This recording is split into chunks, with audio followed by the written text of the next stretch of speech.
ഞാനിപ്പോൾ നിൽക്കുന്നത് Puthuppally saint George orthodox ദേവാലയത്തിന് മുന്നിലാണ്. ഉമ്മൻചാണ്ടിയുടെ വളരെ പ്രശസ്തമായ ഒരു ഫോട്ടോയുണ്ട്. അത് എല്ലാ പ്രേക്ഷകരും ഒരുപക്ഷെ കണ്ടതായിരിക്കാം. ഈ ദേവാലയത്തിന് മുന്നിൽ ഉമ്മൻചാണ്ടി സാർ ഇരിക്കുന്ന ഒരു ഫോട്ടോയാണ്. ആ ഫോട്ടോയിൽ അദ്ദേഹത്തോടൊപ്പം മറ്റൊരാളെയും കാണാം. അത് തൊമ്മി എന്ന് പറയുന്ന ഒരാളാണ്. അദ്ദേഹം ഉമ്മൻചാണ്ടി സാറിന്റെ അധ്യാപകൻ കൂടിയായിരുന്നു. അവർ രണ്ടുപേരും ഇരിക്കുന്ന ഒരു ഫോട്ടോയാണ് ഏറെ പ്രശസ്തമായിട്ടുള്ളത്. ഈ ദേവാലയത്തിന്റെ ഈ വാതിലിന്റെ ഭാഗത്താണ് ഉമ്മൻചാണ്ടി സാർ അന്ന് ഇരുന്നത്. അദ്ദേഹത്തിന്റെ ഗുരുവായിട്ടുള്ള തൊമ്മിയും ഇതിന്റെ അപ്പുറത്ത് തന്നെയാണ് ഇരുന്നിരുന്നത്. ഈ ഭാഗത്തിരുന്ന ദേവാലയത്തിന്റെ ഈ ഭാഗത്തിരുന്ന ഉമ്മൻചാണ്ടി സാറിന്റെ ആ ഫോട്ടോഗ്രാഫാണ് ഏവർക്കും വളരെയധികം ഇഷ്ടപ്പെട്ടിട്ടുള്ളത്. അദ്ദേഹത്തിന്റെ ലാളിത്യം, ഒരു ദേവാലയത്തിൽ പ്രാർത്ഥനയ്ക്ക് വരുമ്പോൾ വിശ്വാസികളോടൊപ്പം അദ്ദേഹം ഈ വാതിലിന്റെ ഈ ഭാഗത്ത് പുറത്തേക്ക് കാലിട്ടിരിക്കുന്ന ആ ഒരു ഫോട്ടോയാണ് എല്ലാവർക്കും ഇഷ്ടപ്പെട്ടിട്ടുള്ളത്. ഇപ്പോൾ ആ ഫോട്ടോഗ്രാഫ് ഓർമ്മിച്ചെടുക്കുന്ന കുറെ ആളുകൾ ഈ ദേവാലയത്തിലുണ്ട്. സാർ, ഇവിടെയാണ് ഉമ്മൻചാണ്ടി സാർ ഇരുന്നത്. ആ ഫോട്ടോ എല്ലാവർക്കും വളരെ ഇഷ്ടമാണ്. യഥാർത്ഥത്തിൽ അദ്ദേഹം ദേവാലയത്തിലേക്ക് വരുമ്പോൾ എങ്ങനെയായിരുന്നു? ദേവാലയത്തിലേക്ക് വരുമ്പം ആദ്യമേ വന്ന് പള്ളി കുരിശുന്തൊട്ടിക്ക് താഴെ ഇറങ്ങും. കുരിശുന്തൊട്ടിയിൽ വന്ന് പ്രാർത്ഥനയ്ക്ക് ശേഷം ഈ 18-ാം പടി കയറി പള്ളിക്കകത്ത് വരും. പള്ളിക്കകത്ത് നിന്ന് അങ്ങനെ അദ്ദേഹം ഒരു സമയത്ത് ഇരിക്കാറുള്ളതല്ല, ഫുൾ ടൈം നിൽക്കുക ഉള്ളൂ. പക്ഷേ ഇത് ഓശാന ദുഃഖവെള്ളിയാഴ്ച സർവീസിനായിരുന്നു ആ ഫോട്ടോ എടുത്തത്. അന്ന് 4 മണി വരെ ഉണ്ട് സർവീസ്. ആ ഒരു സമയമായതുകൊണ്ടാണ് അദ്ദേഹം ഇവിടെ ഇരുന്നത്. അല്ലെങ്കിൽ പള്ളിയിൽ ഫുൾ ടൈം നിൽക്കുകയുള്ളൂ. എല്ലാവരും ഇരുന്നാലും അദ്ദേഹം നിൽക്കുക മാത്രമേ ഉള്ളൂ, ഇരിക്കുകയില്ല. അങ്ങനെ ഒരു അത്രയ്ക്കും വിശുദ്ധ ഒരു ഭക്തനായിരുന്നു.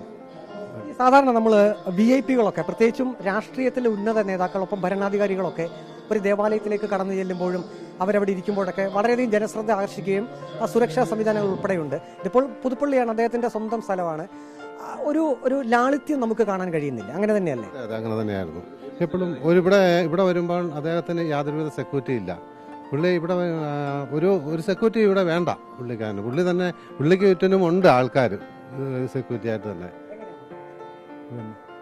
ഇവിടെ ഇരിക്കുന്നതിന് പ്രധാന കാരണം ഒത്തിരി പേര് കാണാൻ വരുന്നത്. ഇങ്ങനെ ഒരു 100 പേര് വന്ന് നിൽക്കുക. അപ്പം പുള്ളി അതിനകത്തിരുന്ന് കഴിഞ്ഞാൽ അവർക്കെല്ലാം പോകണ്ടേ.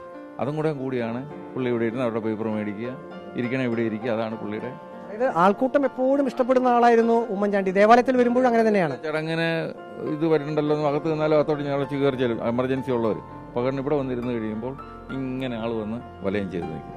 അവിടെ എല്ലാ കാര്യങ്ങളും കേൾക്കും, അതിനൊരു ഉത്തരവ് അന്നേരം കൊടുക്കും. ആ ഫോട്ടോയിൽ കൂടെ കാണുന്നത് തൊമ്മി സാറാണ്, അദ്ദേഹത്തിന്റെ ഗുരുനാഥനാണ് അല്ലേ? അദ്ദേഹത്തിന്റെ ഗുരുനാഥനാണ്.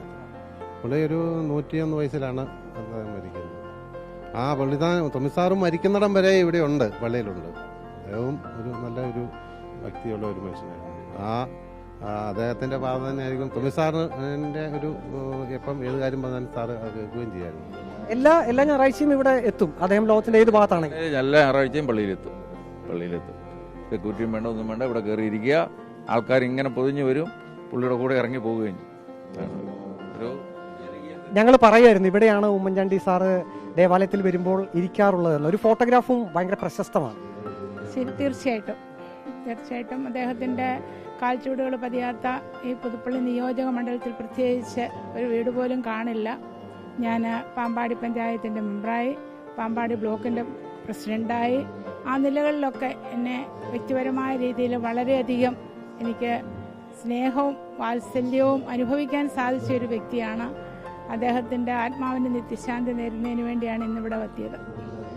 അദ്ദേഹം ഇരുന്ന ആ സ്ഥലത്താണ് ഇപ്പോൾ നിൽക്കുന്നത് നമ്മൾ. തന്നെ തീർച്ചയായിട്ടും അദ്ദേഹത്തിന്റെ ആത്മാവ് നമ്മൾ പ്രാർത്ഥിക്കുന്നു, അദ്ദേഹവും നമുക്ക് വേണ്ടി പ്രാർത്ഥിക്കുന്നു. പുതുപ്പള്ളി ദേവാലയത്തിലേക്ക് ഇന്ന് അദ്ദേഹത്തിന്റെ കബറിടം സന്ദർശിക്കാനായി ആയിരക്കണക്കിന് ആളുകളാണ് ഇപ്പോഴും എത്തിക്കൊണ്ടിരിക്കുന്നത്. ആ ഒരു ഫോട്ടോഗ്രാഫ് കണ്ടപ്പോൾ അദ്ദേഹം ഇരുന്ന ആ സ്ഥലം കാണണമെന്നൊരു ആഗ്രഹം തോന്നി. അത് തീർച്ചയായും ആ ഒരു ഫോട്ടോഗ്രാഫിൽ തന്നെ ഒരു രാഷ്ട്രീയ നേതാവിന്റെ ആ ഒരു എത്രമാത്രം എളിമയുള്ള ഒരാളാണ് എന്നുള്ളത് ഒറ്റ ചിത്രത്തിൽ നിന്ന് തന്നെ ഏവർക്കും ബോധ്യമാകുന്നതാണ്. വീഡിയോ ജേർണലിസ്റ്റ് അജി കൊടുകൊണ്ടൊപ്പം റിപ്പോർട്ടർ പ്രവീൺ പുരുഷോത്തമൻ, റിപ്പോർട്ടർ, കോട്ടയം.